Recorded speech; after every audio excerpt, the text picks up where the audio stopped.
데일리 브리핑. 네, 매주 목요일 아침 데일리 브리핑에서는 퀀텀 FNA 최은하 대표와 함께하고 있습니다. 오늘은 또 직접 스튜디오에 나와주셨는데 어서 오십시오. 안녕하십니까? 네. 올해 처음 온 것 같아요. 처음은 아니에요. 올해. 올해는 처음인가? 예, 올해 처음 네, 온 것 네, 같습니다. 네. 네. 작년에는 한 번 정도 왔던 맞아요. 것 같고. 네. 뭐 별일 없으시죠? 네. 이렇게 무사히 살아있다는 거 보여드리려고. 아니 그런데 이게 매주 목요일마다 우리 최 대표님하고 이제 경제 얘기를 나누고 있는데 요즘 뭐 항상 모든 게 그저 다 더 안 좋아지고 있다. 뭐 물가는 더 오르고 있다. 매일 이런 얘기를 전하게 들게 돼서 좀 한쪽으로는 좀 이 우리 저 청취자분들께 좀 죄송한 마음이 좀 들기도 해요. 뭐 좀 근 뉴스는 없습니까? 뭐 죄송한 마음이 든다는 것은 이제 방송하는 쪽에서는 그런 생각이 들겠지만 어허. 이 뭐 섭리라 그럴까요? 아. 자연의 섭리라 그러면 경제는 거의 인위적인 거거든요. 그러니까 우리가 이 산업혁명이 없던 그 이전 세월을 생각해 보면 하늘만 쳐다보고 살았던 거잖아요. 그렇죠, 그렇죠. 네, 근데 산업혁명이 가져온 것은 이제 우리가 그래도 많은 그 의식주를 해결하는 방법을 인간이 좀 이렇게 통제할 수 있다. 이런 것에 아주 획기적인 발전을 한 거죠. 네. 그런데 그러다 보니까 저희가 물질적으로는 굉장히 풍요로워졌어요. 풍요로워진 대가가 뭐냐면 바로 사이클이죠. 그러니까 옛날에는 하늘이 내려준 사이클, 가뭄이라든지 홍수라든지 이런 것에 이제 폐해가 있었는데 네. 지금은 경제 정책이나 아니면은 시장의 흐름의 사이클이 그것을 더 많이 증폭시키고 있죠. 네. 그래서 왜 이 말씀을 드리냐면 팬데믹이 시작했을 때를 저희가 돌이켜보면 뭐 흔히 하는 말로 초심을 보자는 거죠. 팬데믹이 일어났을 때 얼마나 불안하고 얼마나 사람들이 공포에 질렸는데 그게 발생한 지 벌써 이제 2년 딱 만약 2년 됐잖아요. 네. 2년 동안 사실은 굉장히 잘 살았어요. 네. 그렇죠? 그렇죠. 그러면 우리가 초심으로 돌아가 보면은 예전 같으면은 세계적인 뭐 재앙 같은 경제적 재앙을 겪고서 예를 들어서 대공황 같은 네. 그런 재앙을 겪고 지금 막 줄 서서 어떻게 해야 되고 뭐 실업자가 늘고 이럴 수도 있었던 상황이 그래요, 맞아요. 그건 그래요. 2년 동안 이렇게 다 문안이 왔어요. 근데 이 문안이 왔다는 건 인위적으로 뭔가를 한 거거든요. 그렇죠, 그렇죠. 그러면 이제 여기에 대한 대가를 치를 때가 된 거죠. 맞습니다. 그러면 지금은 좋은 소식이라 그러면 이런 거죠. 대가를 치르기 위한 기관이 있다는 거죠. 이것을 기관? 어떻게 가만히 놔두는 게 아니고 대가를 최소화하면서 하겠다는 이러한 그 기술도 많이 발전했고 지식도 많이 축적이 됐고 또 이걸 주체적으로 끌고 가는 기관도 있기 때문에 그러한 그 아주 재앙적인 현상이 나타나지는 않을 거다. 이제 이런 걸 저희가 좋게 생각하는 것이 필요하다는 거죠. 그러니까 초심을 보면 아주 힘들었어야 되는데 그것을 너무나도 잘 넘어갔다. 너무나 잘 넘어갔기 때문에 지금 약간의 부작용이 있는 시절이 다가왔다. 그런데 이 부작용조차도 이제는 크게 그것에 따른 그 부작용을 겪지 않고 넘어갈 수 있는 그러한 또 이 사회적인 시스템이 돼 있다. 이제 이런 점으로 저희가 좀 좋은 마음을 갖고 보시는 게 그렇게 보시면은 나쁘지 않을 거라고 저는 생각을 합니다. 아니 근데 말이죠. 사실 우리가 팬데믹이 시작했을 때만 해도 팬데믹이라는 것만 우리는 생각을 했었지. 이것만 어떻게 잘 하면은 넘어갈 수가 있겠지라는 생각을 했습니다만은 또 갑자기 우크라이나 사태가 발생하지 않습니까? 그러니까 이게 무슨 세계의 경제를 전망한다라는 얘기도 사실은 이게 어불성설인 게 뭐가 어떤 일이 벌어질 줄 모르는 마당에서 뭘 어떻게 전망을 하겠느냐 이 얘기예요. 그러니까 모든 게 그냥 정상적으로만 아무 일이 없이 그냥 지나면은 전망이 충분히 가능하겠습니다만은 그렇지가 않단 말이에요. 저희가 이제 그 탈레브라고 하는 분이 있죠. 이제 그분이 그 쓴 책이 검은 백조라는 블랙 스완이라고 하는 책을 써서 유명해졌는데 이 블랙 스완의 그 이론이 처음 나온 것은 그 프란시스 베이컨 때 나왔던 얘기예요. 16세기인가 17세기에. 경험 가지고 얘기를 하면 어. 정상적으로 뭐든지 가야 되는 것이 보이는데 어. 우리가 경험해 보지 못한 게 있을 수 있다라는 거죠. 네, 네, 네. 그러면 경험해 보지 않았으니까 없다라고 생각하는 것이 얼마나 위험한 생각이냐. 이것을 다루는 게 바로 검은 백조 이론이에요. 네. 그래서 이 얘기는 뭐냐면 지금 말씀하신 것처럼 음. 유엔이라는 게 생기고 그 다음에 IMF가 생기고 음. 이렇게 해서 세계가 경제 공동체가 되면서 전쟁이라는 게 있기가 힘들다. 네. 라는 걸 만든 게 바로 1945년 2차 대전 끝나고 나서의 이 세계의 큰 결이었거든요. 네, 네. 정상대로라면 그런 게 계속 가야죠. 물론. 그런데 이게 안 되는 일이 생기죠. 물론 예, 뭐. 생기니까 저희 마음속에는 정상이라는 게 없는 게 정상이다. 라는 마음가짐을 네. 가지고 좀 사는 것이 그 바로 검은 백조라는 이론에서 이렇게 역설하는 그런 거죠. 그러니까 이 오래 살다 보면 사람이 다 수양이 되는 것이 네. 아 내가 생각했던 정상이 아닐 수도 있구나 이런 것도 받아들이게 된다는 거죠. 근데 저희가 경제 관련한 뉴스를 보면은 암울하고 불안하고 뭔가 일이 막 터질 것 같고 막 이렇게 보도되는 내용들이 많잖아요. 그러다가 목요일 아침에 최은하 대표와 얘기를 나누면 아, 그 내용은 요런 방식으로 흘러가고 있구나. 아, 그것의 뒷면에는 이런 게 있구나라는 얘기를 들으면서 좀 이해가 되고요. 이제는 경제 뉴스를 보면 그 뒤에 있는 얘기들은 어떤 걸까 하고 들여다보게 되더라고요. 자, 그러면 우리는 최은하 대표께서는 좀 긍정적이고 희망적인 얘기가 좀 많이 담겨 있고 많은 뉴스 내용은 굉장히 힘들고 어려운 내용이 담겨 있는데 어느 쪽이 더 맞을까요? 근데 어느 쪽이 맞다는 것보다는 네. 이제 저희들이 그 경제학이나 경제를 보면서 생각하는 건 이런 거죠. 이 경제 구조는 반드시 총체, 그러니까 전체 합이 10이라 그러면 네. 이게 어디로 나눠지는가에 따라서 불만 세력이 생겨요. 우리가 미국이 지금 약 23조 달러 정도의 1년에 생산을 한다. 그러면 23조 속에서 작년보다 생산을 더 많이 한 분야가 있고 덜한 분야가 있거든요. 그럼 덜한 분야들 입장에서 보시면은 아 이게 경제가 나빠진다고 생각하시는 거고 네. 더 나아진 분야에서 보시면은 경제가 좋다고 생각하시는 거예요.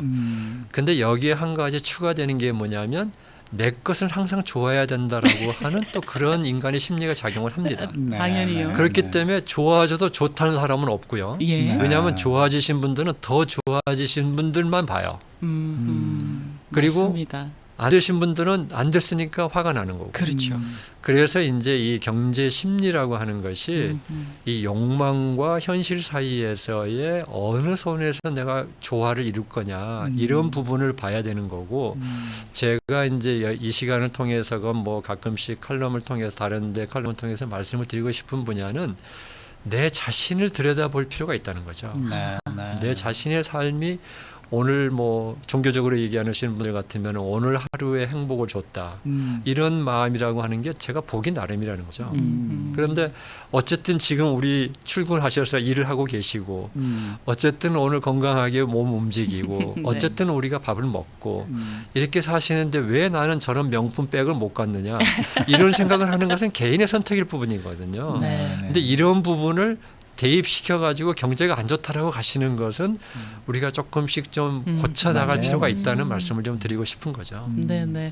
이 오늘 아침에 지금 또 발표된 말입니다. 이 PCE 지수라는 것. 이게 무슨 연방준비제도가 가장 정확한 물가 지표로 참고한다. 뭐 이런 얘기가 있더라고요.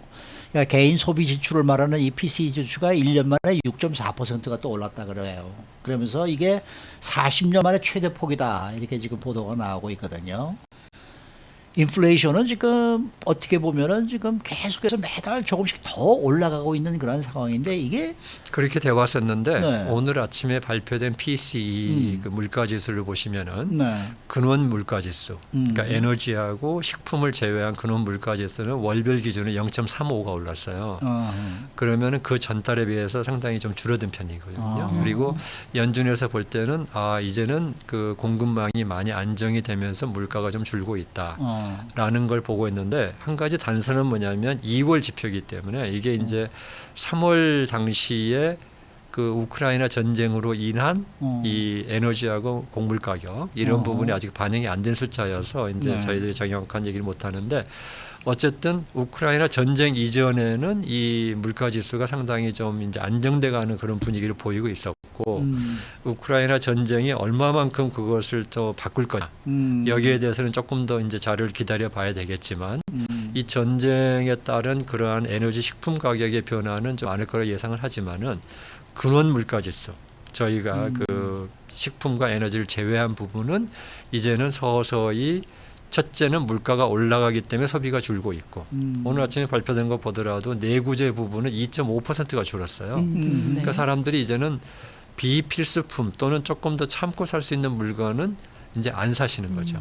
그다음에 저축률이 늘었어요. 또 그에 비해서 소비는요 물가 상승에 비하면 0.2%, 0.4%가 하락을 했습니다. 네. 그러니까 이제 그만큼 덜 쓰는 거죠. 그래서 이제 덜 쓰는 부분, 그 다음에 물가 상승 부분 해가지고 이제 서서히 이 수요와 공급의 균형점이 다시 낮아지는 쪽으로 가고 있다. 이제 이렇게 보는 점에서는 오늘의 PCE 지표는 예상을 했던 바입니다. 그래서 앞으로도 되는데 단지 이제 우크라이나 전쟁 때문에 이게 조금 더 그 다시 좀 재현될 수 있는 그런 가능성은 남아 있다. 그래서 좀 더 주고 봐야 될 그런 그러니까 상황이 뭐 그렇게 비관적인 것은 아니다. 그렇죠. 이게 저희가 이제 어떻게 80년대, 된 겁니까? 70년대 그 아주 어려웠던 상황하고 비교해 보면 너무나도 지금은 다행인 게 그때에 비해서 연준이 상당히 선제적으로 잘 가고 있다. 그런 점에서 그때와 같은 뭐 13% 이런 정도의 물가 상승률 그리고 매일 사재기를 해야 되는 상황 네, 네. 이런 현상이 지금 없어지고 있다는 것은 상당히 고무적이다. 고무적이다 이렇게 볼 수 있겠습니다. 네. 자, 다음 금리 인상이 0.5%까지 될 것이다. 뭐 이런 얘기도 나오고 있는데요. 이렇게 더 크게 오를 가능성이 앞으로 있습니까? 지금 현재 월가의 전망은 70%입니다. 그러니까 이 네. 5월 3, 4일 네. 그때 금리 인상이 0.5가 되리라는 건 70%인데 오늘 발표된 PCE 지수라든지 그다음에 소비가 지금 마이너스가 된다든지 때문에 약간 속도가 줄어들 것이라고 하는 건데 이 속도 줄어드는 폭이 어떻게 줄어들까라고 보고 있냐면 0.5로 5월에는 올리는데 네. 지난주까지만 해도 0.5를 그 이후에 두세 번은 더 올릴 거다. 그리고 속도를 줄일까 했는데 이제 오늘까지의 발표된 걸로 봐서는 5월은 0.5가 오르지만 그 다음에 7월 미팅부터는 이제 0.25로 다시 내려갈 수가 있다. 이제 이 정도의 분위기입니다. 그래서 완급이 조금은 조정된 그러한 상태인데 이제 우크라이나 전쟁이 어떻게 가느냐에 따라서 네. 이제 약간의 변화는 있겠지만 큰 기조는 0.5 좀 올리고 그 다음에 한 번 더 0.5 올리고 그 다음부터는 0.25로 가면서 이제 상황을 주시해 보겠다. 이게 지금 연준에 대한 월가의 지금 전망입니다. 그러면 그렇게 이자가 올라가는 것에 우리가 이 보통 우리 일반인들이 좀 대비를 한다 그럴까요? 앞으로 좀 준비를 해야 될 게 뭐가 있을까요?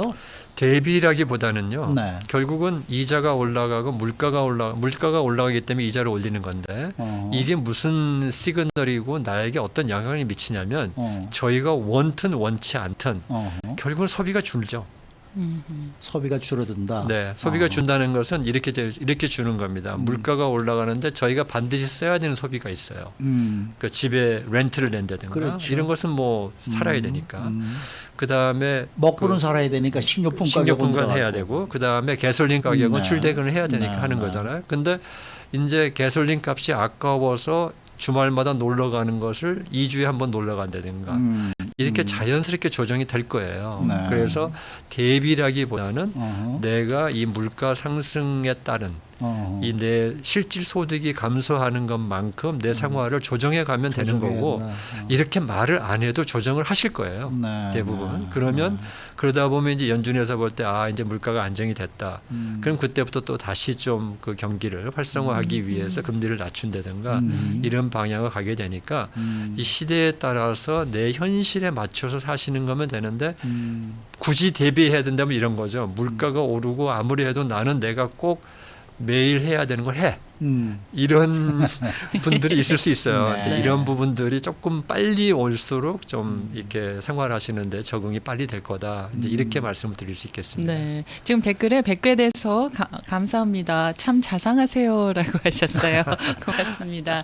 혹시 그런데 어떤 회사입니까? 라고 여쭤봤는데 투자 자문 회사인가요? 퀀텀? 저희는 투자 FA? 자문 회사는 아니고요. 아, 네. 저희가 직접 투자를 하는 회사죠. 저희가 네. 이제 회사의 기회나 또는 뭐 개발 기회나 이런 게 있을 때 저희가 직접 투자를 하는 회사지 자문을 해주는 회사는 아닙니다. 그 투자에 제가 잠깐 숟가락을 얹어도 괜찮은 건가요? 아, 요새 너무나 많아서 필요 없다 이시고 보시더라고요. 아니 저희는 이제 그 제한된 분들하고만 하는 그 프라이빗 네. 펀드이기 때문에 그렇군요. 예, 그런 그 공모나 이런 것을 하는 회사는 아닙니다. 아하. 자, 그 우리 뉴스 시간에도 나갔는데요. 요즘 대형 회사들이 주식 분할을 하고 있잖아요. 네, 뭐 구글, 아마존, 최근에는 테슬라 이런 현상이 증권 시장에 어떤 영향이 끼쳐지게 될까요? 거기에 대해서 크게 두 가지 이론인데요. 예, 분할하면은 만약에 1000불짜리 주식을 둘로 쪼개면 500불이 되잖아요. 예. 똑같은 거거든요. 똑같은 거죠 사실은. 네, 똑같은 건데 무슨 차이가 있느냐라고 보는 학파가 있고 예, 이제 이 분할을 굳이 해야 된다라고 주장하는 학파의 얘기는 이거죠. 사람의 심리가 3,000불짜리 주식을 사라 그러면 내가 3,000불이 있을 때 한 주 사도 되잖아요. 네. 근데 그 사람에게 10대 1로 분할을 해서 300불로 만들어 주면 300불짜리 10주 사는 것이 기분이 좋다는 거죠. 그렇죠. 네. 그래서 네. 똑같은 얘기인데. 네. 네네. 근데 이것은 뭐 현실이니까 이제 그 분할하는 건 주식 가격이 한 주당 가격이 너무 높으면 예. 투자하시는 분들이 좀 부담을 느끼시는 게 있어서 이제 그런 그 아마존, 테슬라 이런 데가 좀 주식 분할을 해가지고 자기네 주식을 더 사는 사람을 많이 끌으려고 하는 일종의 마케팅이라고 할 수 있어요. 네. 그래서 펀더멘털하고는 상관이 없어요. 아. 근데 마케팅 기술로 3,000불짜리 주식보다는 30불짜리 주식을 사람이 선뜻 산다는 거죠. 이제 그런 효과를 노리는 그러한 그 기술이라고 할 수 있겠죠. 그러면은 이 주식 분할을 할 때 아니 저 뭡니까 이 그죠 주식 분할을 할 때 이게 투자자들의 입장에서는 투자를 할 수 있는 좋은 찬스가 되는 겁니까? 그렇게 만드는 거죠.